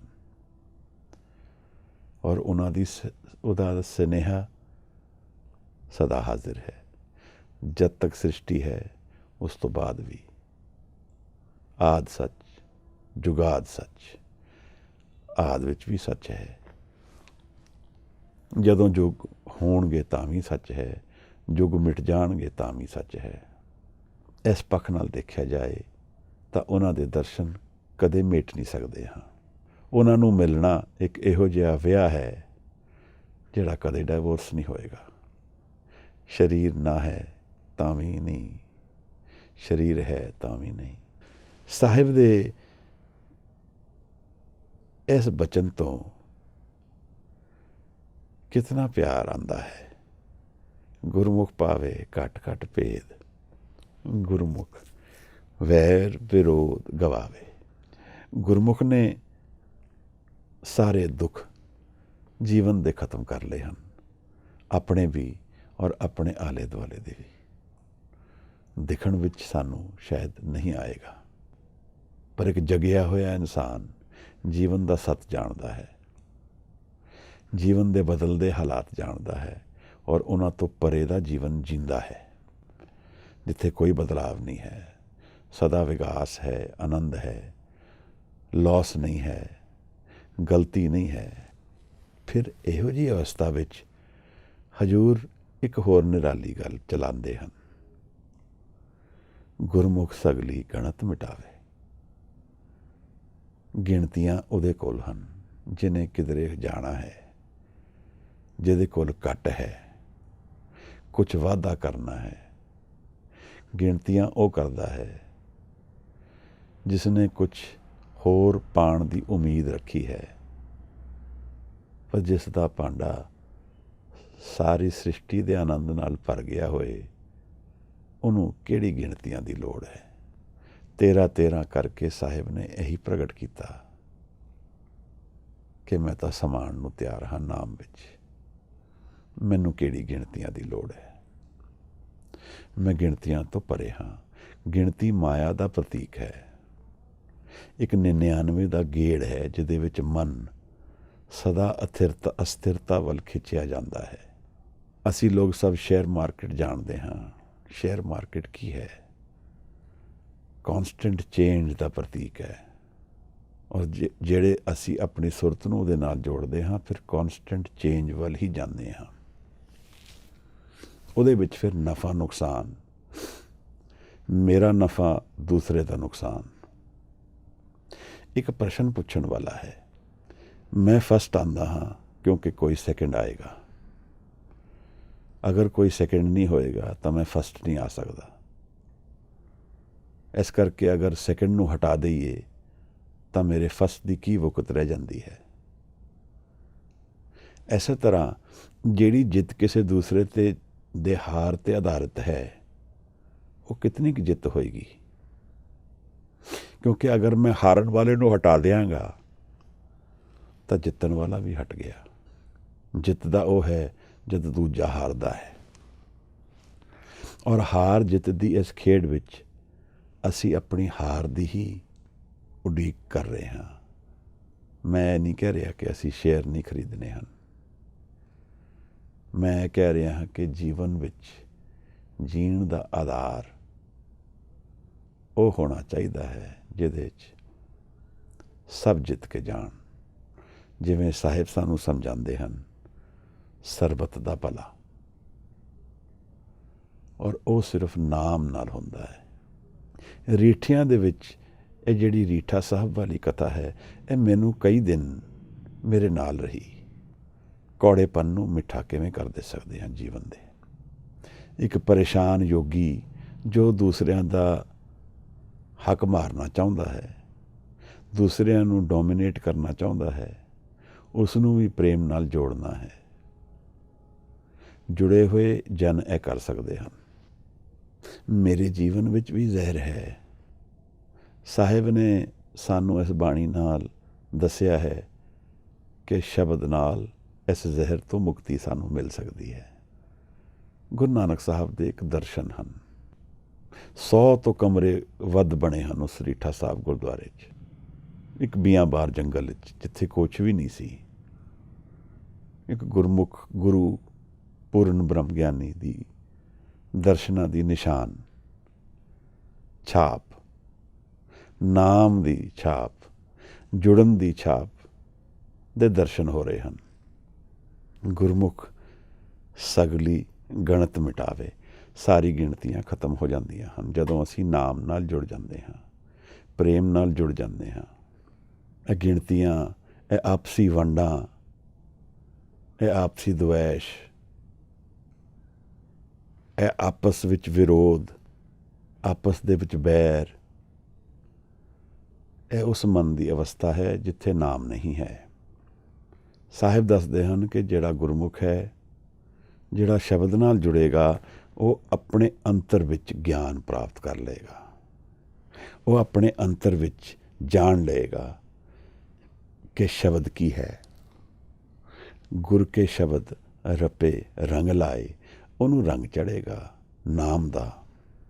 ਅੰਤਰ ਬਿਦ ਜਾਨੀ, ਆਪਣੇ ਮਨ ਤੋਂ ਪਰੇ ਦੇ ਇੱਕ ਮਨ ਵਿੱਚ ਦਰਸ਼ਨ ਕਰੇਗਾ ਜਿੱਥੇ ਨਿਰਮਲ ਹਰ ਗੁਣ ਗਾਵੇ, रोम रोम हर त्यावे। नाम हमारे वेद अरनाद, नाम हमारे पूरे काज। जद कारज पूरे हो गए फिर गिणतियां नहीं रहिंदियां, पहुंच गए, अराइव कर गए। डेस्टिनेशन हुण दूर नहीं है। ਇਹ नहीं है इस तरह कि हुण किधरे होर जाण दी लोड़ है। जो कुछ उड़ीक है, जो कुछ चाहुंदे हां, सब कुछ मिल गया है। एक कंप्लीटनेस आ गई है जीवन विच। एक इस तरह के दर्शन आ गए हैं जिहदे नाल मन हुण सदा लई जुड़ गया है, हाजिर हो गया है एक हजूरी दे सामने जिहड़ी सदा है। जैसे जल में कमल निरालम, मुरगाई नैसाणे, सुरत शब्द भवसागर तरिए, नानक नाम बखाणे। हजूर ने नाम की गल की है, जुड़न की गल की है। निरंकार नाल शब्द जुड़ गई, नाम मिल गया। शब्द नाल सुरत एकाग्रता नाल जुड़ गई, नाम हाजिर हो गया। नाम दे विच सारे द्वार खुल गए, सारे दुख गिर गए। गिणतियां हुण खत्म हो गईयां, हुण पहुँच गए किधरे। ਇਹੋ ਜਿਹੇ ਦੇਸ਼ ਜਿੱਥੇ ਆਨੰਦ ਦੀ ਘੜੀਆਂ ਰਾਗ ਨਾਲ ਇੱਕ ਸੈਲੀਬ੍ਰੇਸ਼ਨ ਵਿੱਚ ਉਤਰੀਆਂ ਹਨ। ਰਾਗ ਉਤਰ ਗਏ ਹਨ, ਪਰੀਆਂ ਉਤਰ ਗਈਆਂ ਹਨ, ਸਾਰੀ ਸ੍ਰਿਸ਼ਟੀ ਜਿਵੇਂ ਕੁਝ ਸੈਲੀਬ੍ਰੇਸ਼ਨ ਵਿੱਚ ਉਤਰ ਗਈ ਹੈ। ਮੇਰੇ ਮਨ ਤੋਂ ਇਹ ਦੂਰ ਹੈ ਕਿਉਂਕਿ ਮੈਂ ਨਾਮ ਨਾਲ ਨਹੀਂ ਜੁੜਦਾ। ਮੈਂ ਇਸ ਅਭਿਆਸ ਨੂੰ ਪਕਾ ਨਹੀਂ ਪਾ ਰਿਹਾ। ਮੈਂ ਨੀਂਦ ਤਿਆਗ ਕੇ ਰਾਤ ਦੇ ਹਨੇਰੇ ਵਿੱਚ ਨਾਮ ਦੇ ਅਭਿਆਸ ਵਿੱਚ ਨਹੀਂ ਉਤਰ ਪਾ ਰਿਹਾ। ਇੰਨਾ ਹੀ ਹੈ। ਇਹੀ ਯਤਨ ਹੈ ਜੋ ਕਰਨਾ ਸੀ ਮੈਂ ਨਹੀਂ ਕਰ ਪਾ ਰਿਹਾ। ਜੁੜਨ ਦੀ ਵਿਧੀਆਂ ਨਾਮ ਨਾਲ, ਸਮਾਂ ਦੇਣਾ, ਸ਼ਕਤੀ ਦੇਣਾ ਨਾਮ ਵੱਲ। ਜੇ ਮੈਂ ਕਰਾਂਗਾ ਤਾਂ ਕੀ ਹੋਏਗਾ ਮਹਾਰਾਜ? ਗੁਰਮੁਖ ਰਾਮ ਨਾਮ ਰੰਗ ਰਾਤਾ, ਨਾਮ ਦੇ ਰੰਗ ਵਿੱਚ ਰੰਗਿਆ ਜਾਵਾਂਗਾ। ਮੈਨੂੰ ਹੁਣ ਤਾਂ ਜੀਵਨ ਦਾ ਰੰਗ ਚੜ੍ਹਿਆ ਹੋਇਆ ਹੈ, ਸਾਰੀ ਦੁਨੀਆ ਦਾ ਰੰਗ ਚੜ੍ਹਿਆ ਹੋਇਆ ਹੈ। ਕੌਣ ਨੇੜੇ, ਕੌਣ ਦੂਰ, ਕਿੱਥੇ ਨਫਾ, ਕਿੱਥੇ ਨੁਕਸਾਨ, ਕਿੱਥੇ ਰੋਗ, ਕਿੱਥੇ ਸੋਗ, ਕਿੱਥੇ ਜਿੱਤ, ਕਿੱਥੇ ਹਾਰ, ਕਿੱਥੇ ਮਾਨ, ਕਿੱਥੇ ਅਪਮਾਨ, ਕਿੱਥੇ ਮੇਰਾ ਸੁੱਖ, ਕਿੱਥੇ ਮੇਰਾ ਦੁੱਖ। ਇਹਨਾਂ ਪ੍ਰਸ਼ਨਾਂ ਵਿੱਚ, ਜੀਵਨ ਦੇ ਰੰਗਾਂ ਵਿੱਚ ਮੈਂ ਸਾਰਾ ਦਿਨ ਵਿਚਰਦਾ ਰਹਿੰਦਾ ਹਾਂ। ਮੈਨੂੰ ਆਪਣਾ ਆਪ ਨਹੀਂ ਪਤਾ ਹੈ। ਇੱਕ ਇਹੋ ਜਿਹੀ ਮਨ ਦੀ ਅਵਸਥਾ ਲੈ ਕੇ ਮੈਂ ਵਿਚਰ ਰਿਹਾ ਹਾਂ ਜਿਹਦਾ ਮੈਨੂੰ ਆਪ ਗਿਆਨ ਨਹੀਂ ਹੈ। ਮਹਾਰਾਜ ਕਹਿੰਦੇ ਨੇ ਕਿ ਗੁਰਮੁਖ ਜਿਹੜਾ ਐਟੀਟਿਊਡ ਹੈ ਜੀਵਨ ਦਾ, ਗੁਰਮੁਖ ਉਹ ਰਾਮ ਜੋ ਰਮਿਆ ਹੈ, ਜੋ ਘਟ ਘਟ ਵਿੱਚ ਸਮਾਇਆ ਹੈ, ਉਸ ਦੇ ਨਾਮ ਨਾਲ ਜੁੜ ਜਾਏਗਾ। ਹਰ ਕਿਣਕੇ ਨਾਲ ਫਿਰ ਜੁੜ ਜਾਏਗਾ। ਉਹ ਰੰਗ ਦੁਨੀਆ ਦਾ ਉਤਰ ਜਾਏਗਾ ਔਰ ਮਜੀਠਾ ਰੰਗ ਨਾਮ ਦਾ ਚੜ ਜਾਏਗਾ ਮਨ ਨੂੰ। ਇੱਕ ਦੁੱਖ ਦਾ ਰੰਗ ਹੈ, ਇੱਕ ਵਿਗਾਸ ਔਰ ਆਨੰਦ ਦਾ ਰੰਗ ਹੈ। ਦੁਨੀਆ ਵਿੱਚ ਵਿਚਰਦੇ ਮੈਨੂੰ ਦੁੱਖ ਮਿਲੇਗਾ, ਸ਼ਾਇਦ ਮੈਨੂੰ ਸ਼ੁਰੂ 'ਚ ਨਾ ਪਤਾ ਲੱਗੇ, ਪਰ ਟੁਰਦੇ ਟੁਰਦੇ ਇਹ ਪਤਾ ਨਹੀਂ ਲੱਗੇਗਾ ਸੁੱਖ ਕਦੋਂ ਦੁੱਖ ਵਿੱਚ ਬਦਲੀ ਹੋ ਗਿਆ, ਕਦੋਂ ਇਹ ਜੀਵਨ ਸੁਖੀ ਸੀ ਹੁਣ ਬਿਲਕੁਲ ਹੀ ਦੁੱਖ ਵਿੱਚ ਉਤਰ ਗਿਆ। ਇਹ ਨਹੀਂ ਪਤਾ ਲੱਗੇਗਾ। ਇਹ ਜੀਵਨ ਦਾ ਤਰੀਕਾ ਹੈ। ਜਿਵੇਂ ਡੱਡੂ ਨੂੰ ਪਾਣੀ ਵਿੱਚ ਉਤਾਰ ਕੇ ਹੌਲੇ ਹੌਲੇ ਪਾਣੀ ਗਰਮ ਕਰੋ, ਉਹਨੂੰ ਸਮਝ ਨਹੀਂ ਆਉਂਦੀ ਕਦੋਂ ਪਾਣੀ ਇਤਨਾ ਗਰਮ ਹੋ ਗਿਆ ਕਿ ਉਹਦੀ ਮੌਤ ਹੋ ਜਾਏਗੀ। ਇਸੇ ਤਰ੍ਹਾਂ ਮੇਰਾ ਮਨ ਵੀ ਹੈ, ਜੀਵਨ ਵਿੱਚ ਸੁੱਖ ਕਰਕੇ ਉਤਰਦਾ ਹੈ, ਪਰ ਇਹ ਹੌਲੇ ਹੌਲੇ ਸੁੱਖ ਕਦੋਂ ਦੁੱਖ ਬਣ ਗਿਆ ਇਸ 'ਤੇ ਮੇਰਾ ਕੰਟਰੋਲ ਨਹੀਂ ਹੈ। ਗੌਤਮ ਬੁੱਧ ਨੂੰ ਉਹਦੇ ਪਿਤਾ ਨੇ ਡੱਕ ਕੇ ਰੱਖਿਆ ਦੁਨੀਆ ਤੋਂ, ਦੁਨੀਆ ਦੇ ਸਭ ਤੋਂ ਛਿਪਾ ਕੇ ਰੱਖਿਆ। ਤਾਂ ਫਿਰ ਜਦੋਂ ਉਹ ਉਮਰ ਦੇ ਹੋ ਕੇ ਜੀਵਨ ਨੂੰ ਦੇਖਣ ਨਿਕਲੇ ਤਾਂ ਉਹਦਾ ਸੱਤ ਇੱਕਦਮ ਇਸ ਤਰ੍ਹਾਂ ਸਾਹਮਣੇ ਆਇਆ ਜਿਵੇਂ ਸਾਡੇ ਜੀਵਨ ਵਿੱਚ ਨਹੀਂ ਆਉਂਦਾ। ਹੌਲੇ ਹੌਲੇ ਇੱਕਦਮ ਹੀ ਬੁਢਾਪਾ ਦਿਖਿਆ, ਇੱਕਦਮ ਹੀ ਰੋਗ ਦਿਖਿਆ, ਇੱਕਦਮ ਦਿਖਿਆ ਦੁੱਖ। ਤਾਂ ਉਹ ਦੁੱਖ ਚੋਟ ਕਰ ਗਿਆ। ਅਗਰ ਇਹ ਮੇਰਾ ਕੱਲ੍ਹ ਹੈ ਤਾਂ ਮੇਰਾ ਅੱਜ ਵੀ ਕੁਛ ਮੀਨਿੰਗ ਨਹੀਂ ਰੱਖਦਾ। 3 ਕਾਰਨਾਂ ਕਰਕੇ ਗੌਤਮ ਬੁੱਧ ਨੇ, ਸਿਧਾਰਥ ਨੇ ਗੌਤਮ ਬੁੱਧ ਦਾ ਜੀਵਨ ਅਪਣਾਇਆ। ਇੱਕ ਰੋਗ ਉਹਨੂੰ ਦਿਖੇ, ਇੱਕ ਬਾੜੀ ਉਮਰ ਦਿਖੀ, ਬਿਰਧ ਉਮਰ ਦਿਖੀ, ਸਾਧੂ ਪੁਰਸ਼ ਦਿਖਿਆ। 4 ਚੀਜ਼ਾਂ ਕਰਕੇ ਉਹਨੇ ਜੀਵਨ ਤਿਆਗਤਾ। ਇਹ ਜੀਵਨ ਵਿੱਚ ਕੁਛ ਨਹੀਂ ਹੈ ਅਗਰ ਇਹੀ ਇਹਦਾ ਸੱਤ ਹੈ। ਬਿਲਕੁਲ ਠੀਕ ਗੱਲ ਹੈ। ਅਗਰ ਜੀਵਨ ਦੇ ਅੰਤਹਿਤ ਹੈ ਦੁੱਖ ਹੀ ਮਿਲਣਾ ਹੈ ਤਾਂ ਜੀਵਨ ਵਿੱਚ ਕੁਛ ਨਹੀਂ ਹੈ। ਪਰ ਹਜ਼ੂਰ ਬਾਣੀ ਦੇ ਜ਼ਰੀਏ ਸਾਨੂੰ ਇੱਕ ਦਰਸ਼ਨ ਕਰਾ ਰਹੇ ਹਨ ਕਿ ਜੀਵਨ ਵਿੱਚ ਸਦਾ ਵਿਕਾਸ ਹੈ, ਜੀਵਨ ਵਿੱਚ ਆਨੰਦ ਹੈ, ਜੀਵਨ ਵਿੱਚ ਸਦਾ ਦਾ ਜੀਵਨ ਹੈ, ਜੀਵਨ ਵਿੱਚ ਪੋਜ਼ਿਟਿਵਿਟੀ ਹੈ। ਐਸੇ ਕਰਕੇ ਸਾਹਿਬ ਨੇ ਸਾਨੂੰ ਦੱਸਿਆ ਹੈ ਕਿ ਨਾਮ ਨਾਲ ਜੁੜਨ ਨਾਲ ਚੜ੍ਹਦੀ ਕਲਾ ਮਨ ਦੀ ਉੱਥੇ ਹੀ ਰਹਿੰਦੀ ਹੈ। ਮਨ ਦੀ ਚੜ੍ਹਦੀ ਕਲਾ, ਪੋਜ਼ਿਟਿਵਿਟੀ ਨਾਮ ਦੇ ਆਧਾਰ 'ਤੇ ਹੀ ਸੱਤ ਹੈ, ਹੋਰ ਕਿਸੇ ਕੰਡੀਸ਼ਨ ਵਿੱਚ ਨਹੀਂ ਹੈ। ਕਲਾ ਹੈ ਨਾਮ ਦੀ। ਜਦੋਂ ਕਰਤੇ ਨਾਲ ਮਨ ਜੁੜ ਜਾਂਦਾ ਹੈ ਔਰ ਲਿਵ ਲੱਗ ਜਾਂਦੀ ਹੈ ਆਨੰਦ ਦੀ। ਜਦੋਂ ਮੈਂ ਮੰਗਦਾ ਛੱਡ ਦਿੰਦਾ ਹਾਂ, ਸਾਰੀ ਗਿਣਤੀਆਂ ਤਿਆਗ ਦਿੰਦਾ ਹਾਂ, ਵੈਰ ਔਰ ਵਿਰੋਧ ਦੂਸਰੇ ਵੱਲ ਦੇਖਣਾ ਛੱਡ ਦਿੰਦਾ ਹਾਂ, ਜਦੋਂ ਮੇਰਾ ਮਨ ਨਿਰਮਲ ਹੋ ਕੇ ਆਨੰਦ ਵਿੱਚ ਡੁੱਬ ਜਾਂਦਾ ਹੈ, ਅੰਮ੍ਰਿਤ ਦੀ ਖੇਡ ਵਿੱਚ ਉਹਦਾ ਰੂਪ ਹੋ ਕੇ ਨਿਰਾਲੇ ਦਰਸ਼ਨ ਕਰਦਾ ਹੈ। ਸਾਹਿਬ ਨੇ ਸਾਨੂੰ ਬਾਰ-ਬਾਰ ਬਾਣੀ ਵਿੱਚ ਦੱਸਿਆ ਹੈ, ਨਾਨਕ ਭਗਤਾਂ ਸਦਾ ਵਿਗਾਸ, ਸੁਣਿਐ ਦੁਖ ਪਾਪ ਕਾ ਨਾਸ, ਸੁਣਿਐ ਮੰਨਿਐ ਮਨ ਕੀਤਾ ਪਾਓ, ਅੰਤਰਗਤ ਤੀਰਥ ਮਲਨਾਓ। ਆਪਣੇ ਅੰਤਰ ਵਿੱਚ ਤੀਰਥ ਹੈ। ਆਪਣੇ ਅੰਤਰ ਵਿੱਚ ਉਤਰ ਕੇ ਅਵਗਤੋ ਨਿਰਮਾਇਲ ਉਪਜੇ, ਮਨ ਨਿਰਮਲ ਹੋ ਜਾਏਗਾ ਔਰ ਹੰਕਾਰ ਤਿਆਗਿਆ ਜਾਏਗਾ। ਜੁੜ ਜਾਏਗਾ ਮਨ ਸਦਾ ਲਈ ਇੱਕ ਇਹੋ ਜਿਹੇ ਆਨੰਦ ਵਿੱਚ ਜਿਹੜਾ ਫਿਰ ਸਾਡੇ ਤੋਂ ਕੋਈ ਨਹੀਂ ਲੈ ਸਕੇਗਾ। ਹਜ਼ੂਰ ਦੀ ਬਾਣੀ ਹੈ ਕਹਿ ਰਹੀ ਹੈ, ਮਨ ਵਿੱਚ ਵਧਾਈਆਂ ਆਉਣਗੀਆਂ। ਇੱਕ ਅਵਸਥਾ ਦੀ ਗੱਲ ਚੱਲ ਰਹੀ ਹੈ। ਇਹ ਇੱਕ ਨਿਰਾਲੀ ਗੱਲ ਦੁਨੀਆ ਬਾਰੇ ਸਾਹਿਬ ਸਾਨੂੰ ਸਮਝਾ ਰਹੇ ਹਨ ਕਿ ਜੀਵਨ ਵਿੱਚ ਜਿੰਦੇ ਹੋਏ ਇਹ ਕਮਾ ਸਕਦੇ ਹਾਂ। ਉਹਦੇ ਲਈ ਕੀ ਕਰਨਾ ਹੈ?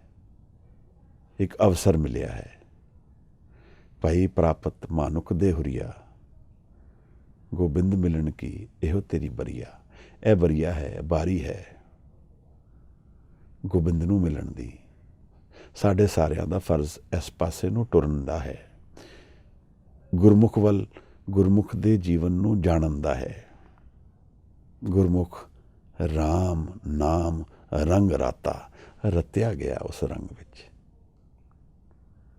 ਹੁਣ ਤਾਂ ਵਿਕ ਗਿਆ ਨਾਮ ਦੇ ਨਾਲ ਜੁੜ ਕੇ, ਝੂਠ ਤਿਆਗਿਆ ਗਿਆ ਸਦਾ ਲਈ। ਸੱਤ ਵਿੱਚ ਡੁੱਬ ਗਿਆ। ਮਹਾਰਾਜ ਦੀ ਇਸ ਬਾਣੀ ਦੇ ਦਰਸ਼ਨ ਕਰਦੇ ਕਰਦੇ ਸਾਨੂੰ ਗੁਰਮੁਖ ਬਾਰੇ ਗਿਆਨ ਹੋ ਰਿਹਾ ਹੈ, ਇੱਕ ਜੀਵਨ ਦੇ ਐਟੀਟਿਊਡ ਬਾਰੇ ਗਿਆਨ ਹੋ ਰਿਹਾ ਹੈ, ਜੀਵਨ ਦੀ ਜੀਣ ਦੀ ਕਲਾ ਬਾਰੇ ਗਿਆਨ ਹੋ ਰਿਹਾ ਹੈ। ਮੈਂ ਆਪਣਾ ਜੀਵਨ ਕਿਵੇਂ ਬਦਲੀ ਕਰਾਂਗਾ, ਇੱਕ ਚਾਂਸ ਹੈ ਮੇਰੇ ਅੱਗੇ। ਮੈਨੂੰ ਕਿੰਨਾ ਕੁ ਆਪਣੇ ਆਪ ਨੂੰ ਬਦਲੀ ਕਰਨਾ ਹੈ ਤਾਂ ਮੈਂ ਵੀ ਗੁਰਮੁਖ ਵੱਲ ਜੀਵਨ ਵੱਲ ਚੱਲ ਸਕਾਂ, ਗੁਰਮੁਖ ਜੀਵਨ ਵੱਲ ਆਪਣੇ ਮਨ ਨੂੰ ਟੋਰ ਦਿਆਂ। ਭਗਤ ਕਬੀਰ ਦੀ ਉਸ ਲਾਈਨ ਦੀ ਮੈਨੂੰ ਯਾਦ ਆਉਂਦੀ ਹੈ ਜਿੱਥੇ ਉਹ ਲਿਖਦੇ ਹਨ ਕਿ ਗੁਸਲ ਕਰਦਨ ਬੂਦ, ਇਸ਼ਨਾਨ ਕਰ ਲੈ ਨਾਮ ਦੇ ਵਿੱਚ, ਲਹਿੰਗ ਦਰਿਆ ਗੁਸਲ ਕਰਦਨ ਬੂਦ, ਅਸਮਾਨ ਮਿਆਨੇ। 10ਵੇਂ ਦੁਆਰ ਦੇ ਵਿੱਚ ਇੱਕ ਆਨੰਦ ਰਹਿੰਦਾ ਹੈ, ਆਨੰਦ ਦਾ ਇੱਕ ਦਰਿਆ ਵਹਿ ਰਿਹਾ ਹੈ। ਮਹਾਰਾਜ ਕਹਿ ਰਹੇ ਹਨ ਆਸਮਾਨ ਮਿਆਨੇ ਲਹਿੰਗ ਦਰਿਆ ਗੁਸਲ ਕਰਦਨ ਬੂਦ, ਇਹਦੇ ਵਿੱਚ ਇਸ਼ਨਾਨ ਕਰ ਲੈ। ਕਿਤਨੀ ਪਿਆਰੀ ਤਰੀਕੇ ਨਾਲ ਦੱਸਦੇ ਹਨ, ਜਿਵੇਂ ਕਿ ਸਾਡੇ ਸਾਹਮਣੇ ਹੀ ਪ੍ਰਗਟ ਹੋ ਰਿਹਾ ਹੋਵੇ। ਆਸਮਾਨ ਮਿਆਨੇ, ਆਨੰਦ ਦਾ ਇੱਕ ਦਰਿਆ ਹੈ ਮਹਾਰਾਜ। ਮਹਾਰਾਜ ਕਹਿੰਦੇ ਨੇ ਨਾਨਕ ਗੁਰਮੁਖ ਖਸਮ ਪਛਾਤਾ, ਮਾਲਕ ਨੂੰ ਜਾਣ ਲਿਆ। ਮੇਰਾ ਖਸਮ ਕੌਣ ਹੈ? ਅਸੀਂ ਸਾਰੇ ਖਸਮ ਬਣਾਉਂਦੇ ਹਾਂ, ਝੂਠੇ ਖਸਮ ਵੀ ਬਣਾਉਂਦੇ ਹਾਂ। ਖਸਮ ਦਾ 5 ਅਰਥ ਬਾਣੀ ਵਿੱਚ 6 ਦੱਸੇ ਹਨ ਮਹਾਨ ਕੋਸ਼ ਵਿੱਚ। ਉਹਨਾਂ ਵਿੱਚ ਇੱਕ ਫਾਰਸੀ ਦਾ ਅਰਥ ਵੀ ਦੱਸਿਆ ਹੈ। ਖਸਮ ਦਾ ਮਿੱਤਰ ਬਣਦਾ ਹੈ, ਦੋਸਤ ਕੌਣ ਹੈ, ਸੰਬੰਧੀ ਕੌਣ ਹੈ। ਫਾਰਸੀ ਵਿੱਚ ਕ੍ਰੋਧ ਕਿਹਾ ਇਸ ਨੂੰ। ਫਿਰ ਜੀਵਨ ਬਾਰੇ ਗਿਆਨ ਖਸਮ ਦੇ ਜ਼ਰੀਏ। ਮੇਰਾ ਮਿੱਤਰ ਦਰਅਸਲ ਕੌਣ ਹੈ?